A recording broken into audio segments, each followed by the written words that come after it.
Can the Prime Minister tell us why his government is the first government in history to float increasing income tax rates only to then U-turn on it all after the actual budget? I'll inform you the budget's actually next week rather than after the budget. It's only got 1 week to go. But I can tell her it'll be a Labour budget, Mr. Speaker, with Labour values. That means we will concentrate on cutting NHS waiting lists, cutting debt and cutting the cost of living. And because of the decisions we've already made, inflation is down this morning. The Bank of England have upgraded growth. We've got a record £230 billion of investment into this country under this government.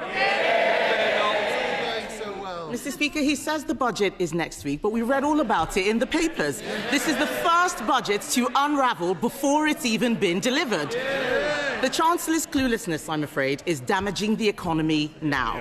The Prime Minister needs to end this shambles. So can he confirm today that he won't break another promise by freezing income tax thresholds? Mr. Speaker, the budget is 1 week today and we will lay out our plans. But what we won't do, Mr. Speaker, I've said what we will do in terms of protecting the NHS and public services. What we won't do is inflict austerity on the country as they did. It's caused huge damage. What we won't do is inflict a borrowing spree like Liz Truss did, also inflicted and did huge damage. Mr. Speaker, have they learnt anything? She's apparently got a golden economic rule, I think. So it's a very important rule, this golden rule. That there's this £47 billion of cuts with no detail. No wonder the Institute of Government says they're on very shaky foundations. They haven't listened and they haven't learned. Mr. Speaker, it is quite clear that they are going to freeze thresholds. We didn't get a clear answer from them, but this is really important. Because in her budget speech last year, the Chancellor said, and I quote, "I am keeping every single promise on tax that I made in our manifesto. So there will be no extension of the freeze in income tax and national insurance thresholds." Why was freezing thresholds a breach of the manifesto last year, but it isn't this year? Mr. Speaker, every week she comes along and speculates and distorts. Last year, Mr. Speaker, last year they predicted recession. And what did we get? The fastest growing economy in the G7 in the first half of the year. Opposed NHS investment, and what do we get? 5 million extra appointments in the first year of a Labour government. They tried growing the economy with millions on NHS waiting lists, with our schools crumbling and holes in our road. It didn't work. What do they want to do now? Go back to the same failed experiment. Mr. Speaker, he talks about speculation. The only people who've been speculating are his government every single day for the last 3 months. And he mentioned inflation in his last answer. Inflation has nearly doubled since they came into office. He wants a round of applause because it's come down a little bit. I will remind him that food inflation is up 4.9%. That is making life miserable for all of those people out there. But let's go back to thresholds, because this is important. When the Chancellor made that promise to unfreeze the thresholds, it wasn't an off-the-cuff comment. She said it on the floor of this House in her budget speech. That was a deliberate statement of government policy. So if she breaks such a clear promise, how can the public trust a word that she says next week? Mr. Speaker, she talks about inflation. It went to 11% on that. 11%. And the country is still paying the price. Inflation is down this morning, wages are up, and we've had 5 interest rate cuts, and that's because our fiscal rules are ironclad. And the Leader of the Opposition and the party officers have no credibility on the economy. She was Treasury Minister during the worst decline in living standards on record. And she said that Liz Truss got the mini-budget 100% right. Not much room for flexibility there. 100%, that's pretty full marks, Mr. Speaker.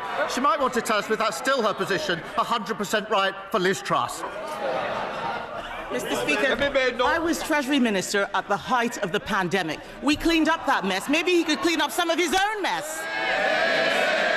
And I'm going going to repeat what the Chancellor said, because it's quite clear that the whole front bench has forgotten. She said, "I have come to the conclusion that extending the threshold freeze would hurt working people. It would take more money out of their pay slips, and yet that's what they're planning to do next week." And all of this speculation is having real-world consequences. Just this morning, the UK chair of ExxonMobil said, and I quote, "The government needs to understand that the whole industrial base of the UK is at risk unless they wake up and realise the damage their economic policies are doing." Mr. Speaker, can the Prime Minister tell us, is the loss of UK industry the price the country has to pay for having a clueless Chancellor? Mr. Speaker, let me just say about ExxonMobil, it is a difficult time for the workforce there, and we must focus on supporting them. We've been meeting the company for over 6 months and explored every possible reasonable avenue.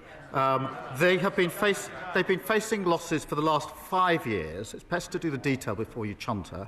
And they're currently losing £1 million a week. But she talks about policy and approach. On energy policy, she follows reform. On the European Convention, she follows the man who wants her job. And when her shadow minister said we should deport people lawfully here to achieve cultural coherence, she pretended that it didn't happen. I could go on. She was the Trade Secretary that didn't sign any trade deals. Cheerleader for the mini-budget, cheerleader for open borders, and when they were crashing the economy, botching Brexit and running down the NHS, she was right at the centre. She hasn't got an ounce of credibility. Mr. Speaker, on energy policy, what we are doing is listening to industry. What happened, I had a round table. Mr. Slinger, please. We don't want to have to sling you out. Mr. Speaker, just this morning, we heard from the chair of one of our largest energy companies. Last week, I had a round table with energy companies, and what they had to say about this Prime Minister and his energy secretary is unprintable. They are absolutely furious. Our oil and gas industry is dying, and he's standing there saying he had meetings. People out there are struggling, Mr. Speaker. The budget chaos is causing real anxiety. People aren't buying houses, businesses aren't hiring, and they are cancelling investment decisions.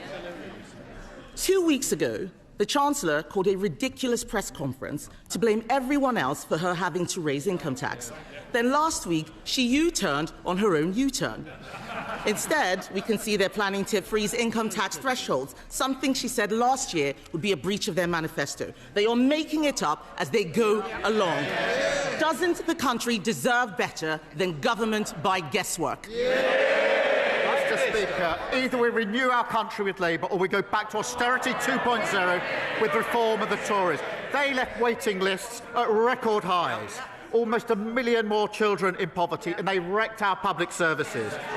She comes here to talk down the country. We're turning the page. More NHS appointments, free breakfast clubs, free childcare, more homes and better public services. That's what we're fighting for, a Britain built for all. Lord Hatton.